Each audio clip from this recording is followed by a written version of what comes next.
Angie Vogt of Federal Way, Washington, wrote an editorial in the Federal Way Mirror on December 7th.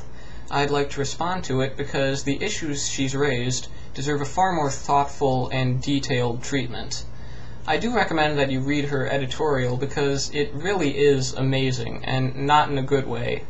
Basically, the background on this is that the Freedom from Religion Foundation placed a sign at the Washington State Capitol next to the nativity scene for the Christmas season.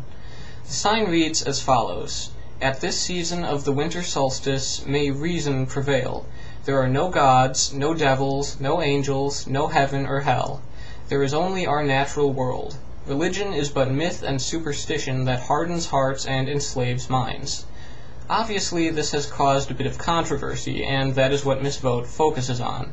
However, she misquoted the sign as saying, "There are no gods, no angels or devils, only reason." Unfortunately, she has made it very obvious that there is not only reason. She implied that this atheist display somehow constitutes hate speech. I would caution her against labeling free expression as hate speech. Redefining some instances of free speech as hate speech is a very dangerous path that we should all be reluctant to follow. I would like to know how she would react if an atheistic government came to power and decided that the nativity scene was somehow hate speech. Of course, their rationale for doing so would be just as baseless as Ms. Vogt's rationale for calling the atheist display hate speech. And there are many Christians who are also opposed to the very concept of hate speech, often because they believe their churches could be charged under laws prohibiting hate speech, for expressing their belief that homosexuality is sinful, for example. She also implies that holidays are in fact holy days. This is incorrect. She is using an outdated definition of holidays, as many holidays nowadays have no religious connotation whatsoever. For example, there is no religious aspect to Groundhog Day, or President's Day, or Earth Day, or Arbor Day.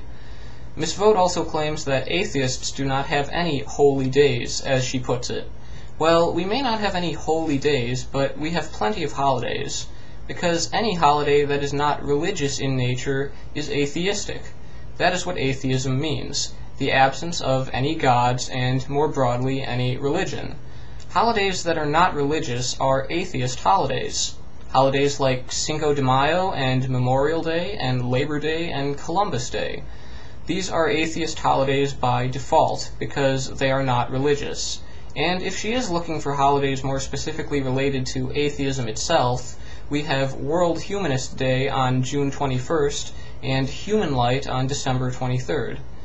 Ms. Vogt further claims that winter solstice should have no significance to atheists because they are not Wiccans. While solstices are often celebrated by Wiccans, the winter solstice is very much related to the statement on the atheist sign that there is only our natural world. Because the solstice is an entirely natural holiday. It is based upon the natural world, specifically the tilt of the Earth's axis in relation to the sun. Holidays like Christmas and Hanukkah were invented by people. If there were no people, there would be no Christmas. But there would still be a solstice. And that is what makes it natural and notable. It is an appropriate occasion to acknowledge our natural world. Ms. Vogt then takes issue with the statement that religion hardens hearts and enslaves minds. She contends that organized religion and religious faith are chiefly responsible for worldwide Christian relief efforts for the poor, the preservation of Western society throughout the Dark Ages, the abolition of slavery, and Martin Luther King's civil rights movement. This is what I call doing the right thing for the wrong reason. If it were conclusively proven that there are no gods, would we then have no reason to provide aid to the poor? Would we have no reason to preserve our culture in a turbulent era? Would it be okay to keep slaves and oppress minorities? Of course not. Why not? Because such things are right or wrong for reasons that are completely independent of religion. This really should be quite obvious. If you only oppose slavery because of your religious beliefs, well, it's good that you oppose slavery, but still, you have problems, to say the least, and I question how you would behave in the absence of those beliefs.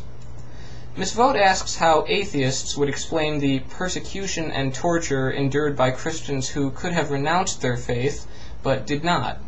I don't see why this is necessarily something that requires explanation by atheists, but it seems relatively straightforward. Most Christians are not just faking it. They actually do believe what they claim to.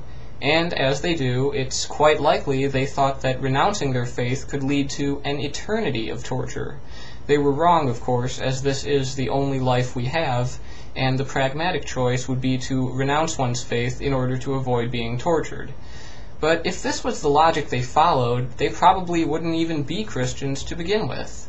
They made a subjectively sensible choice of temporary torture over eternal torture based on what they believed, even if it was wrong. And of course, this wouldn't be the first time someone made a bad decision based on the wrong information. That's really all it is. Ms. Vogt implies that a non-religious explanation of why Christians would risk everything to rescue Jews from Nazis is inadequate. If she means that they only helped the Jews because of their Christian faith, then, again, they were doing the right thing for the wrong reasons. If these people weren't Christian, would they have said, "Whatever, not my problem, who cares about the Jews?" If so, then I think this calls their personal integrity into question. And if Ms. Vogt wants to drag religion into this, I could just as easily say, what about the Christians who enabled and supported the Nazi regime that murdered 6 million Jews? Did they do that because of their Christian faith too? If not, then why? What if your religion tells you to do something horrible? Imagine if God told you to sacrifice your own child to Him. Would you? This situation was depicted in a biblical story that should be familiar to any Christian. Abraham was going to sacrifice Isaac, his own son, because God told him to. And right before he did, God sent an angel to tell him, "Hey, wait, I was just kidding." And believe it or not, many Christians try to spin this story as a positive example of how strong your faith in God should be. Dina Schlosser thought she heard God telling her to cut off her baby daughter's arms, and her faith was so strong that she did. God did not send any angels to stop her. Consequently, her child died. 19 Muslims thought they would become martyrs and receive their reward in heaven if they hijacked 4 planes and crashed them into buildings. Their faith was so strong that they did, and God did not stop them, although people stopped the last plane at the cost of their own lives. If Ms. Vogt is to say that religion is somehow responsible for the virtuous behavior in this world, then religion must also be held responsible when it inspires atrocious behavior.